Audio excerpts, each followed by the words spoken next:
지난주에 우리가 주로 누구에 대해서 이야기를 나눴죠? 지난주에? 레아에 대해서 이야기를 나눴어요. 레아.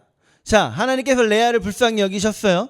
하나님께서 야곱에게 사랑받지 못하는 레아를 너무나도 불쌍히 여기셔서 레아에게 자녀를 참 많이 주시죠. 야곱의 자식이 총 몇 명이죠?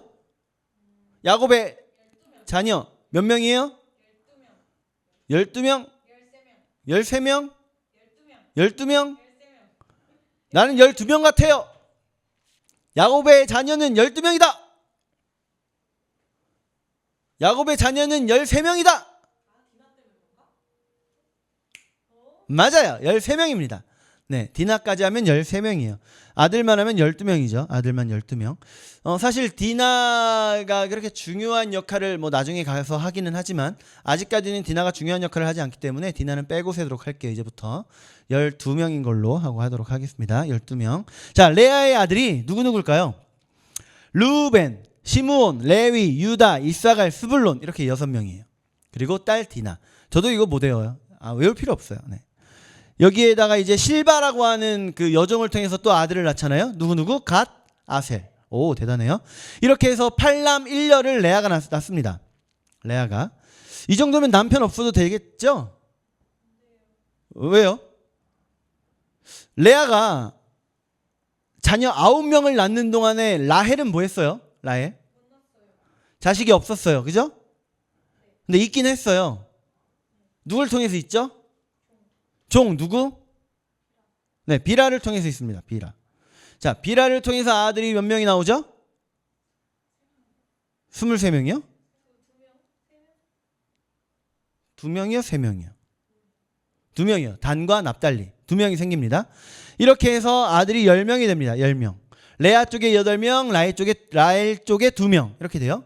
그런데 우리가 그 김보균 님이 워낙에 레아의 입장에서 이 구구절절한 찬양을 이렇게 지으셔서 레아를 너무나도 우리가 다 불쌍히 여기게 되어버렸는데 그럼 라헬은 안 불쌍해요? 왜요? 야곱이 사랑해줬으니까? 안 그래도 예쁘니까? 예쁘기도 하고 야곱이 사랑해주기도 하고. 오, 좋아요. 그래요. 그러면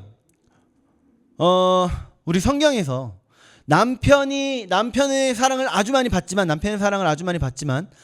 자녀가 없어서 이 괴로운 삶을 살았던 사람 누구라고요? 한나. 그래요. 한나죠. 한나는 그러면 남편의 사랑 잘 받았잖아요. 자식이 없었고. 근데 왜 괴로웠죠? 자, 한나의 대적이라고 표현할게요. 맞아요. 분인나. 네, 분인나입니다. 분인나는 남편의 사랑은 덜 받지만 자녀가 있었죠. 그죠? 그러다 보니까 한나는 자식은 없지만 남편의 사랑을 받아서 그걸로 행복해 해야 되는데 라헬은 그걸로 행복해하지 못하고 자녀를 원하는. 이건 뭐예요? 그러면 라헬이 맞는 거예요? 한나가 맞는 거예요? 자, 한나 생각하면 한나가 안타깝다고 했잖아요. 우리 다. 그죠? 한나가 성전에서 열심히 울면서 기도하고 막 그러면은 아이고 한나가 자식이 없어서 그렇게 슬펐어 하면서 우리 다 공감해 주잖아요. 나도 F니까 공감해요. 여러분도 공감하죠? 공감해요. 나도 공감합니다. 자, 그런데 왜 라헬은 왜 공감 못 해줘요? 왜 라헬은 안 슬프지? 라헬은 약간 가해자 느낌이 있어요. 자, 아들이 없는데 자식이 없는데 남편의 사랑을 받아요. 엘가나가 한나한테는 이렇게 말하죠. 10 아들보다 내가 더 낫지 않냐 이렇게 말하죠. 근데 그 말로 인해서 한나가 위로를 받아요? 못 받아요. 우리 지난 주일의 표현으로 따지면 탄수화물이 아닌 거예요. 필요한 건 뭐였어요? 한나에게 필요한 건 자식, 아들. 라헬도 안타까웠습니다. 라헬도 어느 정도냐면 한나가 엘가나의 사랑을 많이 받았지만 힘들어했던 것처럼 라헬도 힘들었어요. 엘가나는 힘들어하는 한나를 위로해주고 이해해주는 마음이 넓은 남편이었어요. 마음이 넓은 남편이었어요. 애가 나는. 그런데 자, 라헬 얼마나 불쌍하냐. 1절 말씀 우리 한번 봅시다. 1절. 자, 다 같이 시작. 라헬이 자기가 야곱에게서 아들을 낳지 못함을 보고 그의 언니를 시기하여 야곱에게 이르되 뭐라고요? 내게 자식을 낳게 하라. 그렇지 않으면 내가 죽겠노라. 드디어 터진 거예요. 자기는 자식을 낳지 못하고 있으니까 열받았어요. 열받아서 터져버린 거예요. 근데 그 책임을 지금 누구한테 떠넘기는 거예요? 야곱한테. 여러분 이해해요? 자, 레아는 자식을 잘 낳아요. 레아도 낳죠. 빌하도 낳죠. 실바도 낳죠. 다 낳아요. 그런데 똑같은 남편인데 야곱을 통해서 낳지 못하는 딱 한 사람이에요. 그게 라헬이죠. 그러면 누가 난임일 확률이 커요? 라헬이죠. 누구 탓이에요 그럼? 라헬이죠. 근데 왜 그 스트레스를 남편한테 풀어요? 여자들 왜 그래요? 그럼 돼요? 2절도 봅시다. 2절. 미안해요. 장난 좀 쳤어요. 2절. 자, 시작. 야곱이 라헬에게 성을 내어 이르되 그대를 임신하지 못하게 하는 이는 하나님이시니 내가 하나님을 대신하겠느냐. 부부싸움이 되는 거예요. 부부싸움. 이해는 합니다. 얼마나 힘들고 얼마나 그 마음에 상처가 됐을까요? 근데 그걸 남편한테 푸니까 부부싸움이 되죠. 저도 그렇지만 야곱도 마음이 그렇게 넓은 남편은 아니었던 거예요. 근데 뭐든지 마찬가지예요. 내가 내 힘으로 도저히 어쩔 수 없는 상황에 딱 처하잖아요. 근데 그때 그 일로 인해서 나에게 프레셔가 온다면, 나에게 뭔가 심리적인 압박이 가해지면 그 스트레스에 대한 책임은 내 주변에게 돌리게 됩니다. 그래서 야곱한테 투정을 부리죠. 그걸 몰라주는 야곱이 야속하죠. 근데 우리 한번 생각을 해보자고요. 사랑하는 부부 사이에 남편한테 투정을 좀 부릴 수 있죠. 그렇지 않아요? 안 돼요? 돼요, 안 돼요? 티잖아요. 돼요, 안 돼요? 그래도 돼요, 진짜? 된대요.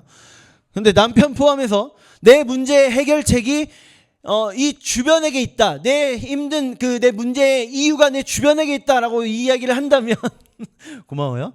주변에 있다라고 이렇게 내가 여겨버린다면 그 문제는 더욱더 심각한 결과를 향해 나아가게 될 겁니다. 오랜만에 우리 한번 이야기해 봅시다. 졸려지니까. 자, 창세기의 저자 누구예요? 하나님께서 성령의 감동으로 창세기를 쓰게 하신 사람 누구? 모세. 자, 창세기의 주제가 뭐라고요? 천지창조가 아니라 하나님의 백성의 시작. 하나님이 준비하시는. 그럼 이 창세기의 1차 독자가 누구예요? 어떤 이스라엘 백성? 출애굽한 이스라엘 백성. 출애굽한 너희들에게는 이제 너희는 더 이상은 애굽의 노예가 아니다. 더 이상은 애굽의 노예가 아니다. 이 세상 헛된 신들의 노예가 아니라 천지를 창조하신 우리 하나님, 그 하나님의 약속하신 누구?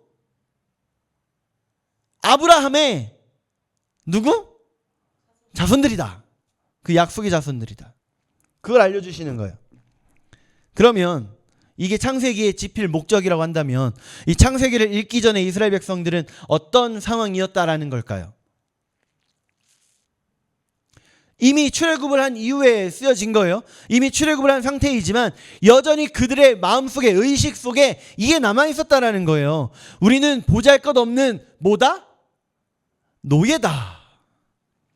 애굽에는 수많은 신들이 있는데 아니 우리를 이끄는 신은 몇이다? 한 분뿐이네. 만약에 애굽이 우리를 치면 우리는 어떻게 된다? 그 수많은 신대 딸랑 한 분뿐인 하나님이랑 싸우면 어떡하지? 그 수많은 신이 이길 텐데 두려워하는. 혹시 다른 종족들과 우리가 전쟁 나면 어떡하지? 그 종족에 또 어마어마하게 많은 신들이 있을 텐데 우리는 신이 하나뿐인데 우리 치면 어떡하지? 근데 그 한 분뿐인 신이 누구라고요? 천지를 창조하신 하나님. 자, 가능한 이야기죠. 성경에 드러나 있지 않은 내용은 상식선에서 상상할 수는 있어요. 오늘 제목이 뭐예요? 네, 합한채보다 하나님. 대신 아니에요. 대신 아니에요. 대신이면 큰일 나요. 합한채가 뭘까요? 합한채. 합환채. 14절 봅시다. 14절. 도대체 뭐길래 우리 하나님하고 비교를 하냐? 14절 같이 시작. 밀 거둘 때 르우벤이 나가서 들에서 합한채를 얻어 그의 어머니 레아에게 드렸더니 라헬이 레아에게 이르되 언니의 아들의 합한채를 청구하노라. 합한채가 뭐냐면요, 우리나라에는 거의 없어요. 그냥 저기 중동에서 캐 갖고 와서 보여주지 않는 한 우리나라에선 볼 수 없는 식물입니다. 우리나라엔 거의 없어요. 중동 가면 그래도 가끔 가다 볼 수 있는 식물이 이 합한채입니다. 이스라엘 땅, 가나안 땅에도 분명히 있는 식물이에요. 그래서 저는 봤어요. 그 합한채를. 보셨어요? 같이 갔잖아요. 못 봤어요, 그때는. 어디서 봤냐면 영화에서 봤어요. 영화에서. 여러분들 이 영화 많이 보셨을 수도 있어요. 해리포터. 해리포터와 비밀의 방 봤어요? 봤어요? 어떻게 봤어요? 학교에서 봤구나. 그 수업 시간 중에, 해리포터의 그 수업 시간 중에 마법 식물 수업 시간이 있었어요. 그때 화분을 각자에게 나눠주고 이 화분에서 맨드레이크를 뽑아서 분갈이 하는 걸 실습시키는 장면이 나와요. 맨드레이크를 뽑으면 무슨 소리가 나요? 네, 그 비명 소리가 들려요. 이 소리를 들으면 죽는다. 그런 그 전설이 있는 식물이 맨드레이크고, 그거를 한자어로 우리나라 말로 바꾸면 합환채인 거예요. 그러니까 합환채 인터넷 치면 맨드레이크라고 나와요. 맨드레이크. 이 맨드레이크는요, 합환채는 전설이 있어요. 난임 치료제. 이게 의학적이면 제가 전설이라고 표현 안 했겠죠. 의학적이지 않아요. 그냥 전설이에요. 그래서 난임 치료제인 이 합한채를 르우벤이 가져다가 엄마한테 드린 거예요. 다사는, 이때 당시엔 다사는 좋은 거니까 엄마 이거 먹고 아들 더 낳으세요 하고 드린 거예요. 근데 그걸 누가 봐요? 라헬이 본 거예요. 라헬은 지금 아들이 있어요, 없어요? 없는 상태에서 합한채를 봤어요. 갖고 싶어요, 안 갖고 싶어요? 갖고 싶어요. 너무 갖고 싶어서 그 합한채를 달라고 해요. 그리고 어찌어찌해서 레아에게서 합한채를 얻어요. 그리고 합한채 열매를 먹습니다. 그런데 합한채를 먹고 난 이후에 라헬이 그 이후에 아들을 낳지요. 그 아들의 이름이 뭐예요? 다윗이요? 합한채를 먹고 난 이후에 낳는 아들의 이름 세네갈? 아프리카 국가인데 그건? 요셉이죠. 요셉. 라헬은 아들 둘밖에 안 낳아요. 요셉과 베냐민. 그죠? 그래서 제일 먼저 낳은 요셉입니다. 요셉. 그런데 중요한 거. 합한채를 먹고 난 이후에 요셉을 낳을 때까지 기간이 몇 년일까요? 아니 몇 년이요? 합한채 먹으면 난임이 치료된다면서요. 왜 몇 년이에요? 3년이에요. 3년. 합한채를 먹고 요셉을 임신해서 낳기까지의 기간이 3년이에요. 그럼 합한채를 먹는 게 난임 치료에 도움이 된 거예요? 안 된 거예요? 됐을 수도 있어요.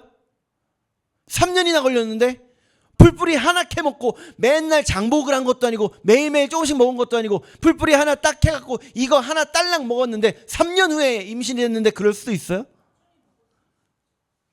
그렇게 흔한 식물은 아니에요. 자, 어쨌든 여기서 이제 우리가 추측을 하게 되는데 성경에 내용이 있는 한 그걸 추측할 수는 없어요. 왜냐하면 자 22절 봅시다. 22절 자 시작. 하나님이 라헬을 생각하신지라 하나님이 그의 소원을 들으시고 그의 태를 여셨으므로. 아멘. 다시 한번 이야기해 봅시다. 합한채와 출산의 상관관계가 있을까요, 없을까요? 3년이 흘렀어요. 3년이 흐르고 그때까지도 여전히 아이를 못 낳는 라헬을 하나님께서 어떻게 하셨다? 생각하셨다. 그래서 그의 소원을 어떻게 하셨다? 들으시고 이루어 주셨다. 그럼 야곱과의 상관관계는요? 아이를 낳으려면 남성과 여성의 동침이 필요하죠. 근데 라헬과 야곱이 동침을 평소에 안 하던 사이도 아니에요. 안에서 아이가 없던 게 아닙니다. 늘 하던 동침이 그대로 이루어졌던 거예요. 그러면 야곱과의 난임 치료는 상관이 있어요, 없어요? 없어요. 없어요. 그러면 용하다는 합한체도 아니고 잘생긴 야곱도 아니면 도대체 뭐예요? 22절 다시 봐요. 시작. 하나님이 라헬을 생각하신지라 하나님이 그의 소원을 들으시고 그의 태를 여셨으므로. 아멘. 소망은 하나님께 두는 겁니다. 하나님께. 소망은 내 계좌에 두거나 내 힘이나 내 지식에 두는 게 아니라 내 소망은 하나님께 두는 겁니다. 시편 57편은요. 다윗의 시예요. 다윗의 시. 아주 끔찍하게 힘들 때 동굴 속에서 쓴 시라고들 이야기를 해요. 한번 1절, 2절 한번 말씀 읽어봅시다. 57편 1, 2절. 자, 시작. 하나님이여 내게 은혜를 베푸소서. 내게 은혜를 베푸소서. 내 영혼이 주께로 피하되 주의 날개 그늘 아래에서 이 재앙들이 지나가기까지 피하리이다. 내가 지존하신 하나님께 부르짖으며 곧 나를 위하여 모든 것을 이루시는 하나님께로다. 아멘. 다윗이 사울을 피해서 엔게디라고 하는 광야의 굴 속에 숨습니다. 그리고 거기까지 사울은 쫓아와요. 그리고 그 사이에 사울의 배에서 꾸르륵 소리가 들려요. 그래서 모든 백성들이 있는 데서 함부로 쌀 수가 없으니까 굴 속에 숨어 들어갑니다. 거기서 혼자 쌀라고요. 그 굴에 누가 있는 거예요? 사윗이요? 사울이 들어갔는데 사울이 있으면 이건 뭐죠? 네, 다윗이죠. 다윗이 있죠. 그 다윗. 근데 그 다윗이 이 고통 중에 괴로운 중에 시를 썼는데 그러면 지금 하나님께서 기회를 주셨다라고 여기고 그 사울을 찌를 수 있었잖아요. 근데 어떻게 해요? 찌르지 않고 옷만 자르고 보냅니다. 그때 쓴 시가 57편이에요. 도망자 신세 괴롭지만 지금 누구를 의지한다고 노래한 거예요?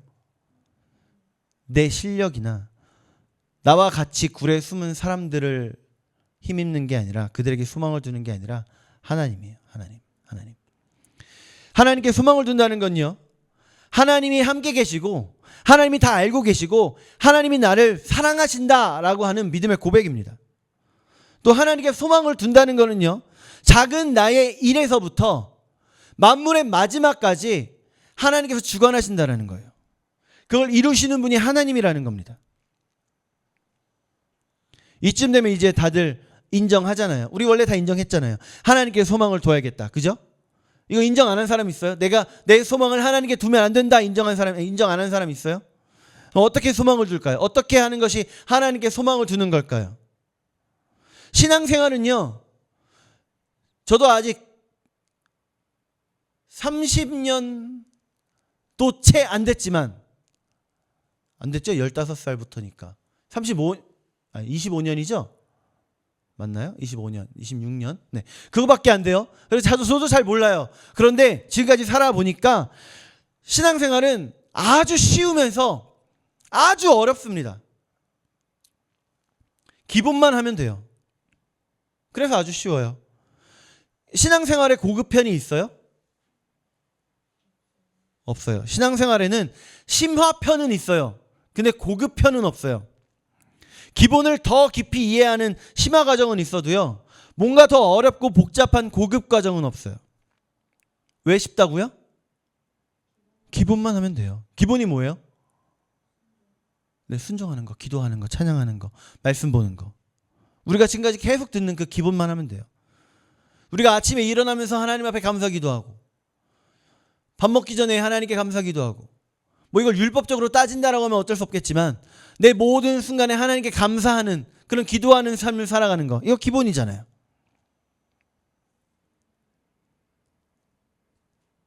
근데 라헬은 몰랐어요. 기본만 하면 되는데 그 기본을 몰랐기 때문에 하나님께 소망을 두고 하나님을 들볶는 게 아니라 남편을 들볶았어요.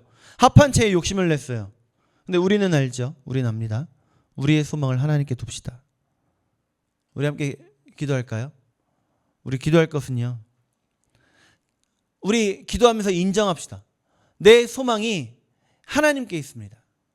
내 소망을 이루어 주시는 분은 나의 하나님입니다. 세상에 나의 소망을 두는 것이 아니라 하나님께 소망을 두는 척 세상에 나의 소망을 두는 게 아니라 하나님께 나의 소망을 둡니다. 하나님이 나의 소망입니다. 하나님의 뜻을 내가 이루어가는 것, 그것이 나의 소망입니다. 우리 라헬처럼 이 땅에 있는 것에 소망을 두지 말고 다윗처럼 하나님께 소망을 두는, 한나처럼 하나님께 소망을 두는,